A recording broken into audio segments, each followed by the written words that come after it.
আসসালামু আলাইকুম এভরিওয়ান।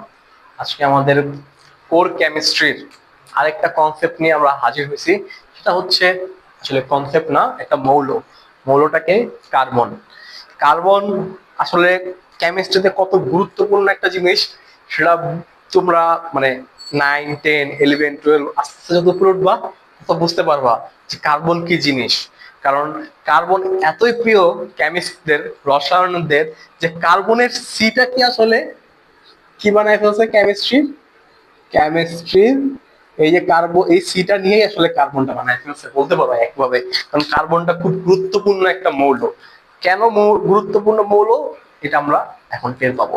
আচ্ছা, এর আগে আমরা আরো কিছু বেসিক ক্লিয়ার করি। এই বেসিক গুলো ক্লিয়ার না করলেই নয়। Like that, electron, proton, neutron. আমরা কি জানি? প্রতিটা মৌলের ইলেকট্রন, প্রোটন, নিউট্রন থাকে। ঠিক আছে? এই ইলেকট্রন, প্রোটন, নিউট্রন সম্পর্কে আমাদের কিছু বেসিক ধারণা শুরুতেই থাকা উচিত। যখন আমরা কনসেপ্ট নিয়ে পড়তে যাব কিংবা একাডেমিক লেভেলের পড়াশোনা করব, তখন আমাদের কাছে যেন এই জিনিসগুলো দেখলে মনে না হয় যে একই জিনিস, কই থেকে এলো এরা, কোথা থেকে এলো এরা। আচ্ছা, যাই হোক, কোথা থেকে এলো এরা। ঠিক আছে, আসো আমরা দেখি। আবিষ্কারক, হ্যাঁ, ইলেকট্রনের আবিষ্কারক কে? দাদা থমসন। ওর কাজ কি? ও পুডিং মডেল প্রস্তাবনা দিয়ে ইলেকট্রনকে প্রকাশ করাইছে। ঠিক আছে, ওই পুডিং মডেল সম্পর্কে আমরা একাডেমিক লেভেলে ভালো মতো দেখবো। আবার রাদারফোর্ড, প্রোটন। এই প্রোটন সম্পর্কে আমরা রাদারফোর্ডের যখন মডেলটা পড়বো তখন দারুণ দারুণ খুব ইনফরমেশন নিব ইনশাআল্লাহ। পরে নিউট্রনের আবিষ্কারক কে? চ্যাডউইক। যাই হোক, এরা হচ্ছে আমাদের সেই মহান বিজ্ঞানী যারা এগুলো না দিলে হয়তো আমরা আজকে অনেক কিছু পাইতাম না। চলো, এটা মূল কথা না, মূল কথা হচ্ছে এদের অবস্থান কোথায়। একটা মৌলের এদের অবস্থানগুলো কোথায় খুব সিম্পলি দেখি। অবস্থান হচ্ছে ইলেকট্রনেরটা কোথায়? কক্ষপথে। এটাকে আমরা বলতেছি কক্ষপথ। এই কক্ষপথের ভিতর কি আছে? ইলেকট্রন। এখানে গিয়ে নিউট্রন থাকা সম্ভব না। নিউক্লিয়াস থাকা সম্ভব না।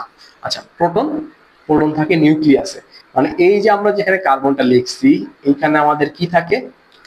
নিউক্লিয়াস।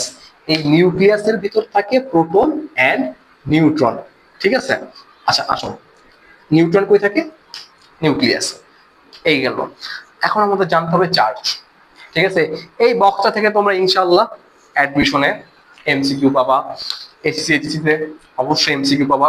এটা খুব ইজি একটা কোর কনসেপ্ট। দেখো চার্জটা, দেখো প্রোটন আর ইলেকট্রনের চার্জ সমান। জাস্ট কি চিহ্ন, মানে ডিফারেন্সটা কি?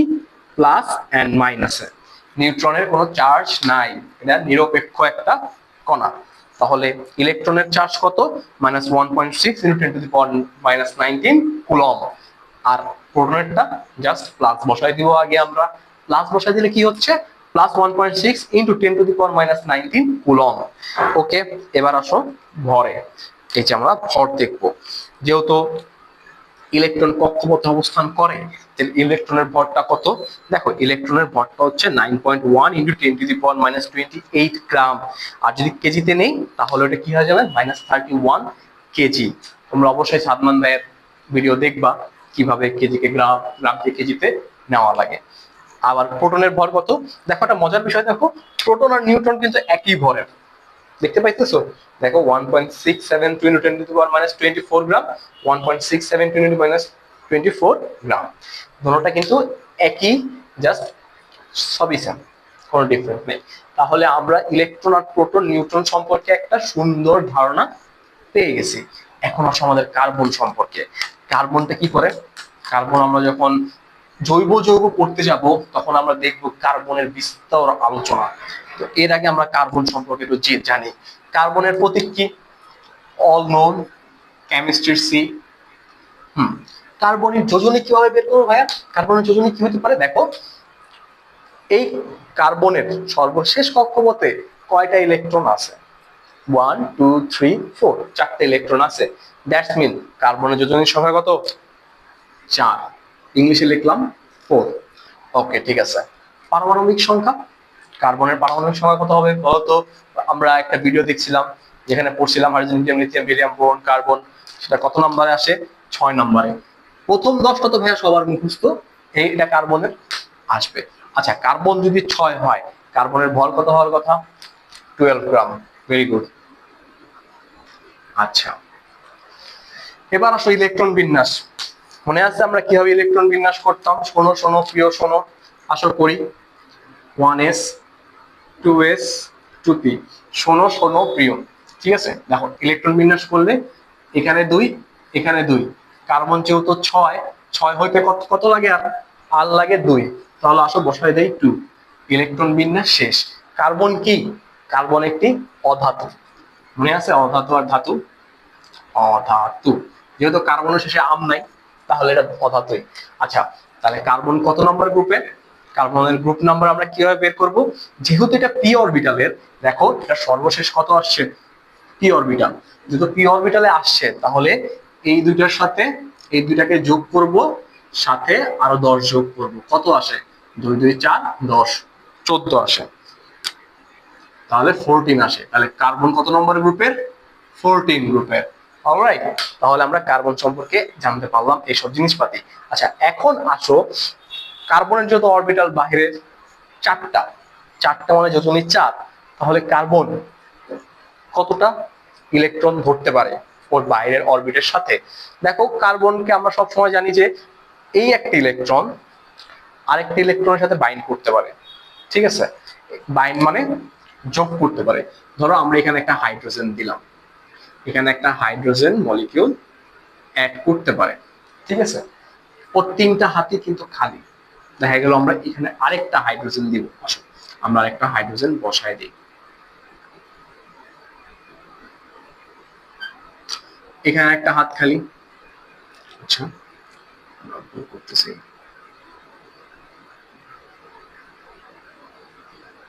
আরেকটা হাত খালি।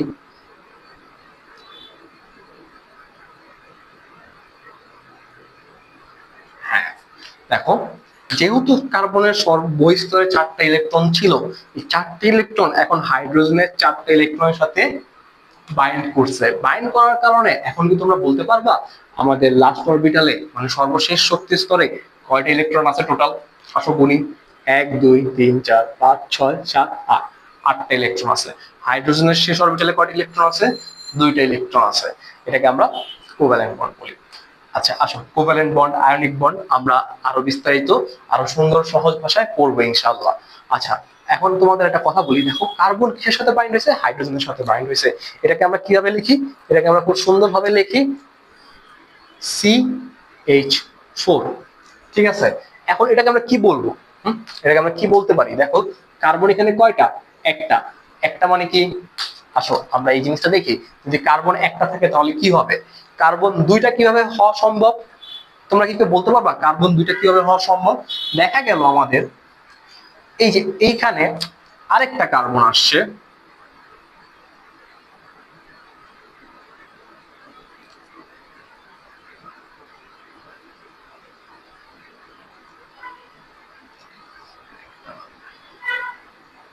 এক 2 3 4, ওয়েট একটা সেকেন্ড, আমরা একটু জিনিসটাকে আরো সুন্দর করি। আচ্ছা দেখো আরেকটা কার্বন আসছে, এসে কি করছে? ওর সাথে একটা ইলেকট্রন শেয়ার করছে। অলরাইট, তো এইখানে আরেকটা ইলেকট্রন শেয়ার করলে এখানে কার্বন কয়টা হয়ে গেল? 2টা কার্বন হয়ে গেল। C2, C2 থাকলে কি হবে? 3 থাকলে কি হবে? 4 থাকলে কি হবে? সেটা এখানে লেখা আছে দেখো। কার্বন 1 হলে হবে মিথ, কার্বন 2 হলে হবে ইথ, কার্বন 3 হলে হবে প্রোপ, 4 হলে বিউট, 5 হলে পেন্ট, 6 হলে হেক্স, 7 হলে হেপ্টা, কার্বন 8টা হলে অক্ট, 9টা হলে নন, আর 10টা হলে ডেক।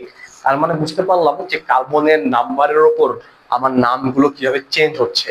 আমরা যখন অজৈব যৌগ, জৈব যৌগ, আমরা যখন স্পেসিফিক্যালি জৈব যৌগ পড়বো, জৈব যৌগ পড়তে গেলে আমাদের নামকরণ কিন্তু এই জিনিসটার উপর অনেক অনেক ডিফারেন্ট করে। যে 5টা কার্বনকে আমরা কি বলবো, 4টা কার্বনকে আমরা কি বলবো, এক বন্ধন, দ্বিবন্ধন, ত্রিবন্ধন ওটা পরের বিষয়, কিন্তু আমাদের আগে এটা জানতে হবে। আচ্ছা, তাহলে আজকে বোঝা গেল যে কার্বনের উপর আমরা কি কি কথাবার্তা বললাম, যে কার্বন কিভাবে ইলেকট্রন শেয়ার করে, কার্বনের প্রতীক, যোজনী, পারমাণবিক সংখ্যা, ধাতু, অধাতু, এইগুলোর মাধ্যমে আমরা অনেক কিছু জানতে পারবো। যেমন কার্বন কার কার সাথে বাইন্ড করে? কার্বন হাইড্রোজেনের সাথে বাইন্ড করতে পারে, অক্সিজেনের সাথে বাইন্ড করতে পারে, নাইট্রোজেনের সাথে বাইন্ড করতে পারে, এরকম অনেক মৌলের সাথেই বাইন্ড করতে পারে। তো এই যে বাইন্ডিংটা হচ্ছে এই মাধ্যমে হচ্ছে। ঠিক আছে, ডিফারেন্ট ডিফারেন্ট বাইন্ডিং এর উপর ডিপেন্ড করে কার্বনের ডিফারেন্ট ডিফারেন্ট নেম করণ করা হয়, নামকরণ যেটাকে আমরা বলি, সেই নামকরণগুলো করা হয়। আচ্ছা, আজকের কনসেপ্টটা ক্লিয়ার। আজকের কনসেপ্টটা ছিল কার্বন। কার্বন হচ্ছে কি আমাদের পুরো কেমিস্ট্রি হিরো, যাকে নিয়ে আসলে সবকিছু বিবেচনা করা হয়। আমরা যখন অর্গানিক কেমিস্ট্রি পড়ি তখন এটাকে সবথেকে বেশি গুরুত্ব দেওয়া হয়। এটার অনেক ধরনের বেনিফিট আছে, আমরা যখন আস্তে আস্তে এই ব্যাপারে আরো গভীরে যাব তখন আমরা আরো দেখতে পারবো। ঠিক আছে সবাই?